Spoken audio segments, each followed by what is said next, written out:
Sekarang kita membahas modul 7 yaitu penetapan harga transfer.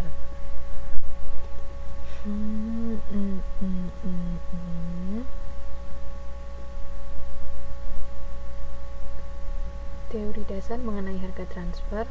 Kapan kita melakukan harga transfer atau kapan harga transfer terjadi, yaitu jika suatu perusahaan terdiri dari beberapa segmen produksi atau divisi. Contohnya ada divisi komponen dan divisi komputer. Divisi komponen menjual komponen ke divisi komputer untuk dirakit. Harga jual ini disebut harga transfer. Jelas ya? Dalam satu perusahaan ada yang membuat komponen dan ada yang merakit komputer. Yang membuat komponen menjual hasil komponen-komponen ini kepada perakit komputernya, divisi perakit komputer. Jadi di dalam satu perusahaan terjadi jual beli antar divisi. Nah, harga jualnya ini disebut harga transfer. Oke.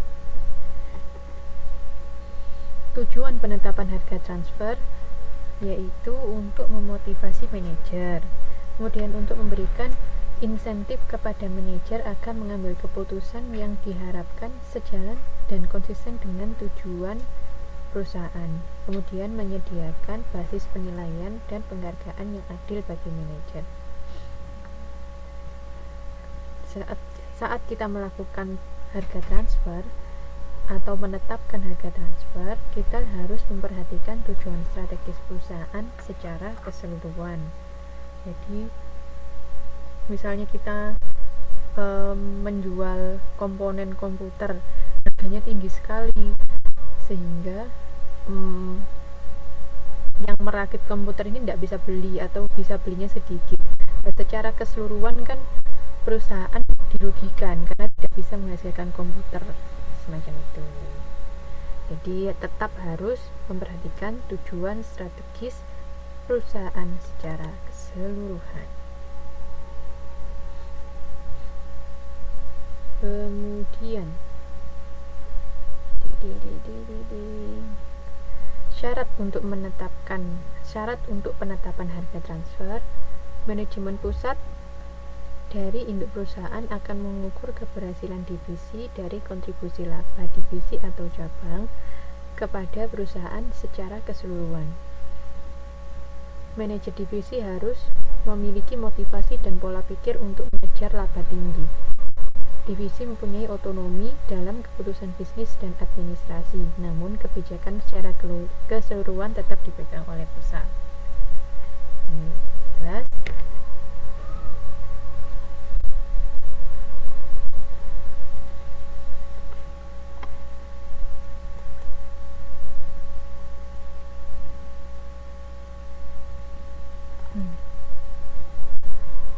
Namun ada juga masalah harga transfer, yaitu evaluasi kinerja manajer divisi yang mengambil keuntungan dari kerugian divisi lainnya. Jadi misalnya menjual dengan harga terlalu tinggi, kan berarti yang untung yang divisi komponen, yang rugi divisi komputer, macam itu. Keselarasan tujuan, tindakan yang memaksimalkan keuntungan perusahaan secara keseluruhan. Oleh karena itu kita atau divisi-divisi harus mempunyai tujuan yang selaras, yaitu untuk keuntungan keseluruhan perusahaan. Waalaikumsalam warahmatullahi wabarakatuh. Selamat bergabung. Yang ketiga, terpeliharanya otonomi divisi atau cabang. Pusat tidak ikut campur.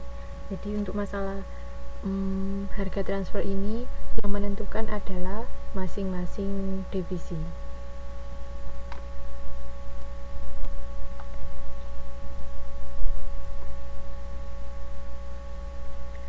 Dalam penetapan harga transfer ada dua macam harga, yaitu transfer minimum dan transfer maksimum. Minimum transfer price dan atau floor price dan maksimum transfer price atau selling price. Kalau minimum harga transfer yang tersedia diterima oleh divisi penjual sehingga tidak rugi jika dibandingkan dengan menjual di luar perusahaan. Oke, kalau penjual harga transfernya minimum. Aku mau menjual tapi paling murah segini. Nah, kalau paling murah kan berarti minimum. Soalnya kalau di bawah ini aku rugi, kayak gitu. Kasarannya seperti itu. Sebaliknya, kalau maksimum, harga transfer yang diterima oleh divisi pembeli, yang bersedia diterima oleh divisi pembeli, sehingga tidak rugi jika dibandingkan dengan membeli di luar. Istilahnya, aku mau beli tapi paling mahal segini. Kalau lebih mahal lagi, aku mending beli di luar, soalnya di luar lebih murah. Seperti itu. Paling mahal berarti harga transfer maksimum. Kalau minimum untuk penjual, kalau maksimum untuk pembeli. Oke, dilanjutkan.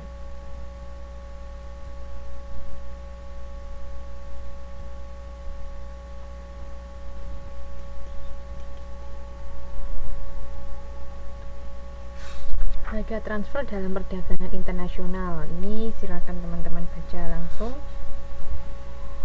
di halaman 7.6. Ada yang untuk meminimalkan beban pajak, ada yang meminimalkan beban cukai, pembatasan mata uang, dan resiko pengambil alihan. Ini ada, jangan teman-teman baca. Nah, sekarang metode harga transfer. Ini ada di kegiatan belajar 2. Yang pertama adalah harga pasar atau market price. Harga pasar, harga transfer terjadi pada harga pasar jika di pasar akan terjadi di pasar persaingan sempurna, di mana harga maksimum sama dengan harga minimum, yaitu sebesar harga pasar. Oke. Yang kedua, harga transfer negosiasi atau negotiated transfer price.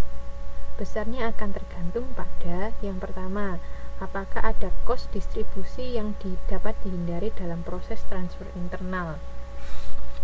Contohnya ada di 716.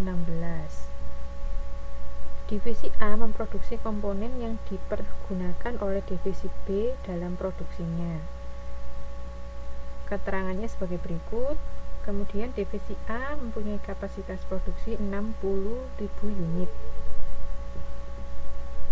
Divisi A menjual komponen dengan harga 25.000 per unit, termasuk 5.000 ongkos transport yang dapat dihindari dari komponen jika dia menjual internal. Jadi dia bisa